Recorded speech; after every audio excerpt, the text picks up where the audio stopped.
You know, DVD players are pretty darn complicated these days. I almost wish for VHS players we had back. Fast forward, rewind, stop, they're very intuitive. DVD players are not intuitive. I've got a Blu-ray disc player here with a remote that has 44 buttons on it. Let's see if we can figure out what all these buttons do. I decided I'd try and translate or decipher what it's all about. I've got a manual with 23 pages of instructions. So I decided I'd sit down, read through it, and I'm going to try and explain it to you today. Most DVD players have buttons with strange symbols and no identifying signs on them, so I'll translate these. This button here is the pause or play button. You push it to pause or you push it to play. This button here is the stop button, and it will stop the program. To resume, I hit play. This button here is the skip back button. It skips back to the previous chapter. This button here skips to the next chapter on the disc. Just a little note for your information. I don't know if you can see this, but this area here is a little infrared sensor, and that is what you need to point your remote at in order to control the player. The first basic buttons on your DVD player are the power button, which turns it on or not off, but to standby. And in order to turn the power off completely your player, you usually have to unplug them. This, of course, is the open and close, which opens the disc tray. These are your search buttons for searching for a title or chapter on a DVD. You hit search, hit 5, it'll go to scene 5 or chapter 5. Hit number 9, it'll go to that chapter or that scene number. And this is to clear it. These white buttons are the most important buttons. These are the actual working buttons for the machine. Here is the shuttle backwards button. You press this once, it will fast reverse, either twice or 4 times or 8 times or 16 times or 32, 64, 128 times speed. Each time you press it, it will search faster backwards. This button shuttles forward the same way. Press it once, it goes 2 times speed. Press it twice, it goes 4 times speed. Press it 3 times, it's 8 times speed, or 16, then 32, then 64. So you can search very, very quickly with these. This is to skip to the previous chapter. This will jump whatever that chapter length is, 5 minutes even, backwards.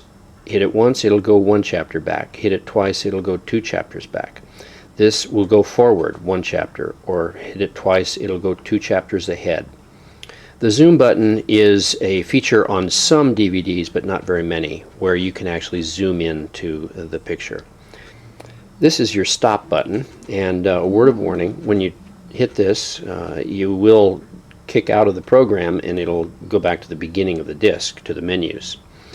This is the play button and also the pause button. Hit it to play, hit it to pause. That's probably the most useful button you have. This button is the step forward button. Every time you press this, it will advance 1 frame. The repeat button will repeat a chapter for you. AB is to set up a loop play. If you hit this button at the beginning of a scene and then you play forward to the end of the scene that you want to watch, hit this button again, it will loop that continuously. Resolution is simply information that will appear on screen showing you what the HD resolution is on the disc. Angle is an option that some DVDs have which gives you a different camera angle. I've hardly ever seen it on the DVDs that I have, but it is on some. And the display simply puts on screen the display showing the title and the track. The most important button here is the enter button. This is actually the very first button that you will hit once you load a DVD. Once the main menu comes up and it says play movie or play scene or whatever your selections are, that's what you have to press. You don't hit play, you hit enter in order to play the movie for the first time. These directional arrows are simply for maneuvering through the various menus. This button, the disk menu, will call up the main menu, so you can select new scenes, whatever you want to watch.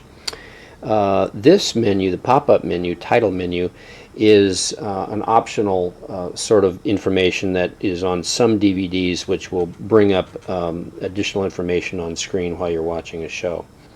This button here you press in order to go to the setup menu where you can adjust your choices. Press subtitle to select a different set of subtitles. Audio will bring up your audio menu so you can make adjustments there.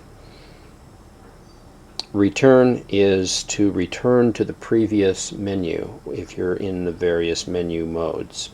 And finally, the last group of buttons on this Blu-ray player. These colored buttons are for Blu-ray discs that have Java encoding in them, which are special features, which are rare, but they're out there, so those are extra options. PIP is to bring up picture-in-picture, which is also an option that is on some players, but not all, where it will show you a secondary picture down in the corner as well as your main picture. Secondary audio is to call up an alternate audio track, which some Blu-ray discs have as well.